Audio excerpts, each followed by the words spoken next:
Hi, I'm Kristal Hart, and welcome to the Kristal Hart Show. We have a big fight. Don King Productions return to greatness at Packer Music Hall on Saturday, January 29th. And today we are going to be talking to the trainers. It is a trainer roundtable. We have Stacey McKinley, who is Trevor Bryan's trainer, Sean Smith, Thabiso Mchunu's trainer, Damien Durandt, who is Ilunga Makabu's trainer, and Bobby Benton, Jonathan Guidry's trainer. So let's go to the roundtable. Thank you guys for attending our media roundtable today. We're going to just open it up. I want to ask just the fighters, the trainers here. We'll start with Stacey and then go around, open up. How was camp? Where was camp? Just talk general about how training camp went. Okay, training camp was nice. We was in Pompano Beach, Florida. We trained in Pompano Beach. We trained in Miami. We had about 10 weeks worth of work. So we had good sparring with Stacey and many other sparring partners, 3 other sparring partners. So we ready to go. Everything was great. Everything is perfect.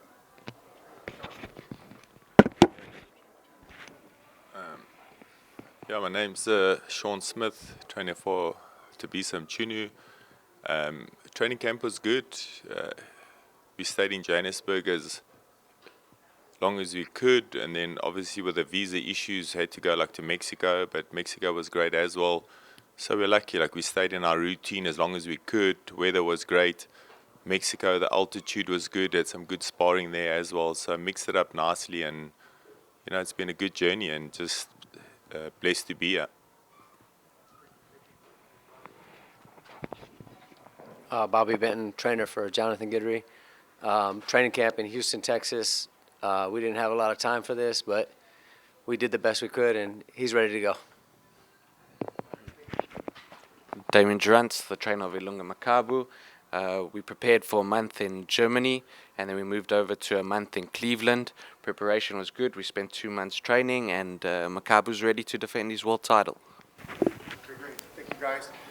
With the rematch, just want to ask for the main event, what did you see in the last fight? What did you pick up? Maybe what you do differently this time around for you, Sean?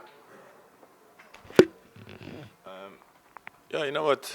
Obviously, the first fight was actually with Damien's dad, and it was a tough fight. We didn't really know what to expect. We didn't know how good. We knew Makabu was good, and we didn't know he could be around and stay around that long. So obviously for us, I think also to be so matured a lot from that. I think you learn, when you're young, you think you just can't be beat, and you overestimate yourself and underestimate your opposition. So I think this time around we almost overestimated him, prepared enough, did what we needed to do. I think we understand the mission better, and I think like I said, everyone thinks they got the winning hand. When the game starts, let's see who's able to navigate themselves the best through the fight, and then we'll see who's got the goods at the end of the night.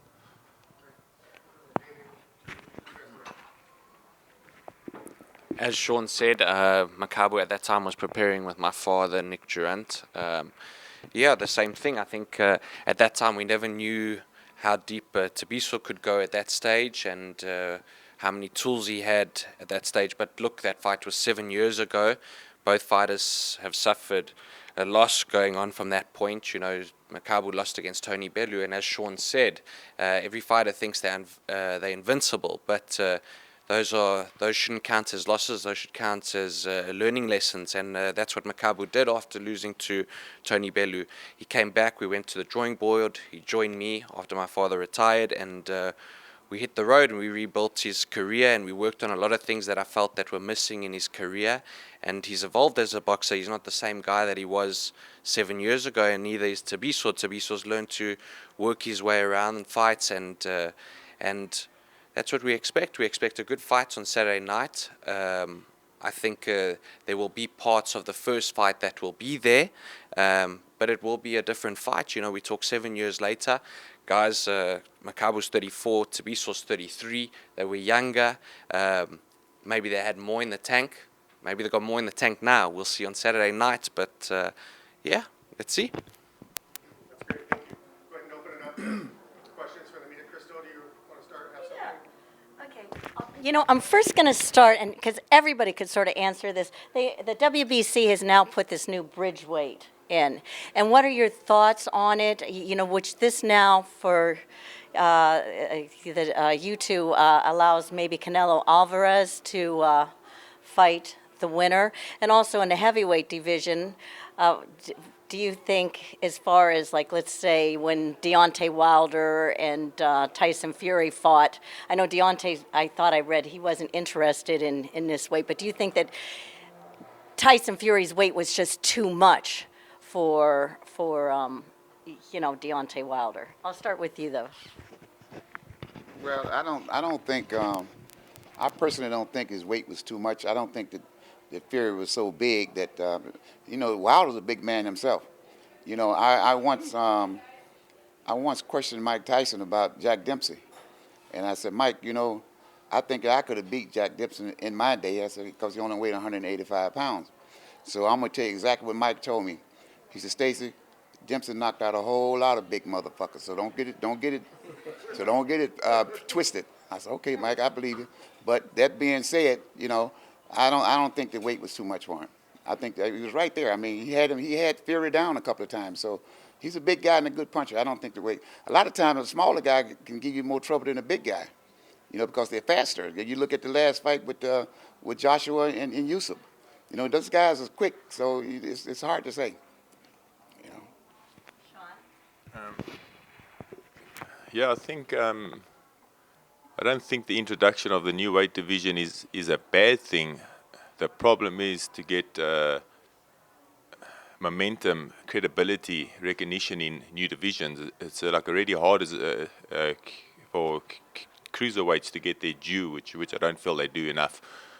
That's why the Usyk had to move up, because people don't recognize you as, who's in a division, who knows. But obviously I think with Canelo even talking about like the cruiserweight division gives this fight a whole lot more eyes on it, credibility it deserves.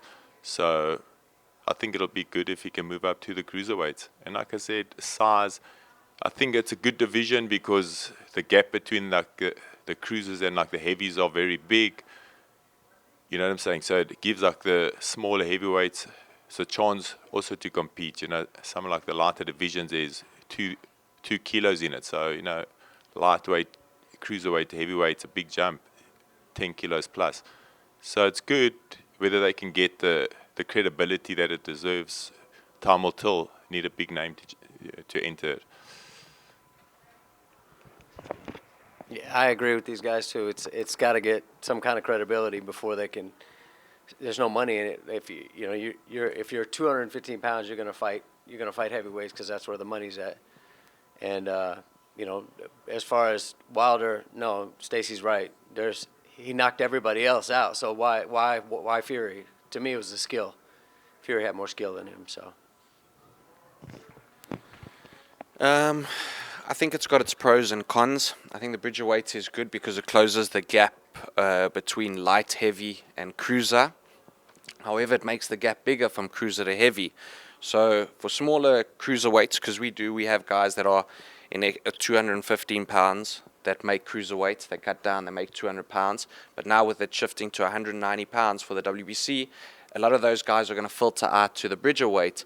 But it's going to be interesting to see how light heavies will transition to the cruiserweights, because we all talk about the bigger guys coming down to Bridgerweight, like the smaller heavyweights coming down to this Bridgerweight, but we're not talking about the light heavyweights coming up to cruiserweight, because we talk about 79 kilos to 86. Going from 79 to 90 kilos was a very big jump. Now that gap's gotten smaller. So I think the cruiserweight division, the new cruiserweight limit, will be interesting, because we're going to see guys like Dimitri Bivol, guys like Beterbiev, Joe Smith. They've got the opportunity now to move up to a bigger division because they couldn't make a 76. So they've got this now that could bring in more competition at the cruiserweight division. However, the Bridgerweight's going to be interesting, because we're going to see maybe the the lesser quality cruiserweights moving up to the bridgerweight division because it might pose an opportunity that they've probably never had at cruiserweight. And the heavyweights, what it's going to do for me is it's going to thin out the heavyweight division. Right now, what we've seen in boxing is the heavyweight division is booming. We haven't seen it like this in a very long time. Now, when we start to thin out the heavyweight division, we sit with minimal fights in the heavyweight division, which for me becomes a problem because people love watching heavyweight boxing. So it's an interesting division. I think it'll have its space. I don't think it's going to be the greatest division for boxing. It'll be a good division, but I think the attention will still remain around the heavyweight division. Now with the limit changing, it will bring a bit more interest to the cruiserweight division, and we'll see what it does in the future for boxing.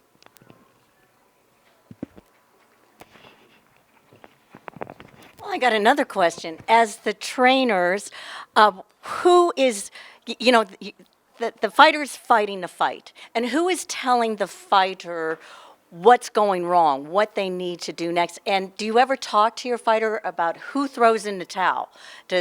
Have you ever had that discussion with your fighter, and how do you make that decision if you have to throw in the towel? And this probably goes back to the heavyweights also, when Mark Breland threw in the towel with Deontay Wilder. Well, I think that each trainer knows his fighters best. I know my fighter best. And if I see where my fighter cannot continue, if he's in a situation where he's going to get really hurt or could really get hurt for life, then I would stop the fight. But you don't throw the towel in. You can't do that anymore. But I would stop the fight. And I think that Breland did a great job with Wilder. Wilder was done, and he let him live to fight another day. So we make the decision. The trainers make the decision to stop the fights. And this corner, it all depends on. In the heavyweight, they say, well, you're always one punch away from winning, so why would you stop the fight? Well, you stop the fight to try to save a person's life, and that's what Breland did with him. So it's up to us. It's up to the trainers. I stopped the fight several times. I know when Tyson was fighting Lennox Lewis, I wasn't the head trainer at the time. They brought in Ronnie Shields, and I asked Ronnie Shields, I think it was the 8th or 9th round, to let me have this particular round, give me this round, and Ronnie Shields said no. I'm gonna continue. Mike gonna win the fight, but at that point I knew that Mike was getting ready to get hurt, and my instructions would have been, Mike, go out there and throw everything you got to his head, hit everything in his head. If he doesn't go, then I'll stop the fight. That's what my instruction was gonna be. But it's up to the corner. It's up to the corner to stop the fight, and the referee can stop the fight, and the doctor can stop the fight. But we basically know when our fighter had enough. Yeah, that's a difficult one. You know what I'm saying? You have to act in like the best interest of your fighter first, always. I think a lot of people get greedy and expect the unexpected, but like you said, obviously at this level, the judges, the doctors, the referee for our fight's a Hall of Famer referee, so you trust in the, everybody around and make the best call, and obviously, you prepare like for victory and things to go good. But if things don't work out your way, like you got to be man enough to step in and do what's best for your fighter ultimately. That's the first thing they say is it's the safety of the fighter, always, and that's what you should be looking out for. And like Stacey said, you know your fighter. You should know whether he can take it or not. If he's starting to get hurt, absolutely stop the fight. That's the main thing. We don't want these guys to get hurt. We want them to live to fight another day. Yeah, a lot of people don't understand that the relationship that we develop with fighters is something that needs to be long-term, It takes time to understand someone's personality and understanding their personality in the ring. And for me, you build that bond with a fighter and you can see how deep he can go and how deep he can't go. And when he's hurt and when he's not hurt, there's a certain look a fighter can give you in his eyes that can tell you if he's been hurt in a fight or not. And that only comes with years with that fighter. And regards to throwing in the towel, at the end of the day, this is a sport, it's boxing. It's not the be-all and end-all. And my father always said to me, there's life after boxing, and that's most important. The safety of these guys, to let them live another day, look after their families, leave boxing healthy, able to raise their kids as well as make money from it. They don't make more money by staying in a fight, by taking more punishment. And that's what it is at the end of the day. They're in there to give it their best, and if it's not their night, and you can see they're getting hurt, call it a day. Save them for another day. Like you said, Mark Breland, he saved Deontay Wilder. If he didn't save him that night, there wouldn't have been the third fight, in my opinion. And I think because of that call, we were able to see a great third fight between Tyson Fury and Deontay Wilder. So here we have another question back here. State your name and affiliation. Go ahead. Hi Stacey, Kevin Quigley, Daily Mail. First of all, obviously with the late change of opponent, are you concerned that the preparations that you've put in for the whole camp, is it going to be difficult, and are you concerned that Jonathan's going to have unexpected different challenges that you haven't, or you would have prepared for that you haven't? Well, we prepared for a much taller guy, and Shaw's a much taller guy, a much bigger guy in terms of height. But our sparring partners, we had the right sparring partner. Like I had Stavern, who's about 6'1", or 6 feet or 6'1". We're not really concerned about his height. The only thing we have to watch out for is headbutts and things like that because of his height. But with that being said, there's no problem because we trained to. He's a very versatile fighter, so we can adapt to any style. So it's no problem. There's no problem with this fight at all. And of course, Bobby, being the late change, you might have an advantage in the fact that the preparations weren't for you. We sure hope so. I mean, that's the plan. We're not gonna give the game plan, but yeah, he's ready to go. I think the fight's definitely not going the distance, so he's ready to rumble. It's gonna be, it's gonna be what it's gonna be. He's lost, 35 pounds since we started camp. He's in shape, so just a little bit more time would have been better, but he's ready to go. You heard what he said, didn't you? You heard what he said. The fight's not going the distance, right? But he didn't say he was going to win. He just said it wasn't going the distance, okay? Now, if he was Boom Boom Mancini, we have a problem. But he's not Mancini, all right? So we're not worried about him. Just again, talking about overlooking fights, obviously everyone knows that Canelo suddenly has come on the scene to fight, or offering to fight Junior. Are you hoping that this is now going to be your advantage, that the lights and the glamour of a Canelo fight might mean that the preparations for coming up for your fight is not going to be the same? Say that again? Are you hoping or expecting the fact that Canelo has said that Junior is on his radar, that Junior is now looking past your fighter? No, not really. Both of them are southpaws. Obviously, they bring different skills and skill set to the table. But I mean, yeah, like I said, it's all Hollywood stuff. Canelo or whatever. For me, it's not really an extra motivation, I'll be honest. This fight we fought 6 or 7 years ago was a fight that made me grow a lot, and just happy to be here. We didn't plan to meet. It wasn't like, we're gonna have a rematch. It just lined up that way, and I'm just glad. The stakes are different. That was an eliminator. This is a big one, and like I said, I'm not looking beyond this, but obviously if there's a little bit of excitement around it, great. I think the two fighters are different, but they're both, I think, a handful for Canelo, a handful. So will be exciting, but let's see after the weekend which way it goes. Damien, to you, it must be a trainer's worst nightmare to hear another fighter wanting to fight your fighter when you've got a big fight coming up. How have you managed to keep Junior focused on not Canelo and the fight that he's got this weekend? I think the big thing for Junior is obviously he was at convention and the announcement happened, and it was exciting, it feels good for a couple of days. You got press all over you and all the attention's on your fighter, and it's good for his exposure and his monetary value because people put their eyes on him.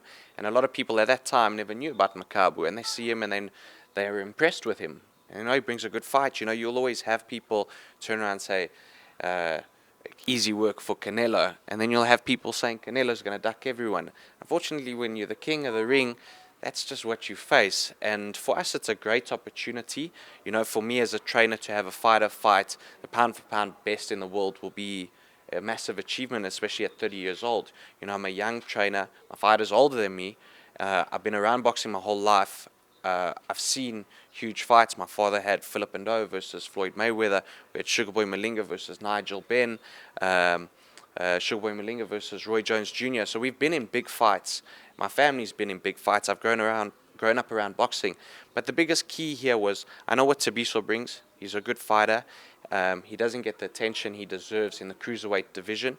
He's fought at elite level, and we know that was our focus. At the end of the day, he's our mandatory challenger. He's our mandatory challenger because he's deserved the opportunity, and we've put all our focus into it. You know, I haven't started to strategize and think about the Canelo fight because I don't need to. My main focus right now is Thabiso Mchunu. I need to get through that in order to have Canelo. So why do I put my attention into Canelo? My full focus is on Thabiso. We need to get rid of Thabiso so we can have our opportunity at Canelo. But that said, Canelo's not a done deal. You know, it's not guaranteed. Canelo's the king of boxing and he has options. Right now, our main focus is Thabiso, and then things will open up for us, and hopefully the Canelo fight happens. Right now, no one knows what Canelo wants to do. He's thrown it out there that he wants to be in the cruiserweight division just to capture a fifth world title. But maybe when he sees the fights on Saturday night, he might take a second guess and say, whoa, these guys might be smaller cruiserweights, but they hit fucking hard. And this isn't for me, you know. The toughest fights we've seen out of Canelo is a guy like Triple G. That's a middleweight. Yes, Triple G hits really hard, but now we're talking about cruiserweights. It's a big jump. Okay, guys, yeah, we got Ted Lewis on from the New Orleans paper. Ted, go ahead and ask Stacey Trevor's trainer your question. Yes, Stacey. Tell me, where do you think Trevor ranks right now among the other heavyweights in the world, and what are his advantages in this fight? Well, I think Trevor Bryan is what we call a sleeper. He's like a sleeper in the heavyweight division. You can go back to his amateur background. People don't know that Trevor Bryan was an Olympic alternate, but he chose to turn pro. And he's a very, very talented kid. And right now, he's like number 3 in the world in terms of the heavyweights because the other guys got the belts. There's only 3 guys got belt: Fury and Yusuf and Trevor Bryan. But Trevor Bryan is right there. He hasn't been on television a lot, so you haven't seen a lot of him. But when people do see him, they say, well, this guy got a total package. The guy's a very, very, very good boxer. And, you know, we're going to have a good fight on Saturday, and we'll call the fight. And when we got enough work in, then we just go down and stop it. That's all. One more question, Ted. What do you see in Guidry? Well, he's a tough kid. I saw a little bit about him. He's a tough kid. He comes to fight, and he has a lot of heart. He doesn't have the skills of a Trevor Bryan, but he has the heart of a Trevor Bryan. Now, we're going to test his chin and see what his chin is like, but the guy come to fight, you know. And like Muhammad Ali once said, if a guy is determined to fight and decides to fight that night, then you're going to be in a hell of a fight, regardless of what his skill set is. So I think the Gentry is coming to fight. I think he's hungry. I think he's trying to get off that shrimp boat and all these type of things. So we're trying to do a lot for his family, and this is his opportunity. If he beat Trevor Bryan, he's in line for Fury or Yusuf or AJ. So we're looking for him to be tough. We're not underestimating this kid. All right. Thank you, Ted. Thank you, Ted. Thank you, Ted. Okay. Thank you guys so much for your time. Let's just conclude. We'll just kind of go around for just some closing comments and make a prediction, if you'd like, on what you expect everyone, the fans, to see on Saturday night. Everybody come out. It's a Don King production. It's been a while for Don. Don looked good in the press conference. And they come on out, and Don King going to be right there with us at ringside. Boom, boom, all the rest of the game. So come on out. You have a fantastic night of boxing. Yeah, I'd like to say I'm very honored to be Don King. It's an icon for all of us. And I mean, it's just an amazing occasion, and for us to be here in the US and want to give like the fans a great show, want to show the fans the cruiserweight division is alive and well and ready to do big things, and I just know it's prepared to win. I'm here to win, and that's all. Yeah, thanks Don King for doing this. Jonathan be still on a shrimp boat if it wasn't for for you giving him opportunity. So we appreciate it. Yeah, I'd like to thank DK for supporting Junior and his career, and obviously this fight on Saturday night. You know, yesterday watching that press conference, a man 90 years old with that kind of energy and the way he carries himself, he stood there for an hour and 15 minutes talking to us at 90 years old. So it was very impressive. You know, my late father had the experience of being on a couple of Don King bulls. This is my first one, and it's great for me to be able to relate with my dad, having been on a DK bull, and I don't think many other people will have this opportunity, and we look forward to Saturday night. Yeah, I think Makabu's got something to prove. He wants to be great in the world of boxing. He wants to capture everyone's attention, and I'm looking forward to Saturday. I'm expecting something big from Makabu. We're not here to play games. He's world champion. He wants to remain world champion. He wants to be world champion for a long time. So I expect something big from us on Saturday night. And I'm Kristal Hart reporting from Warren, Ohio. Hope you've enjoyed the show. Thanks for watching, and we'll see you at the fights.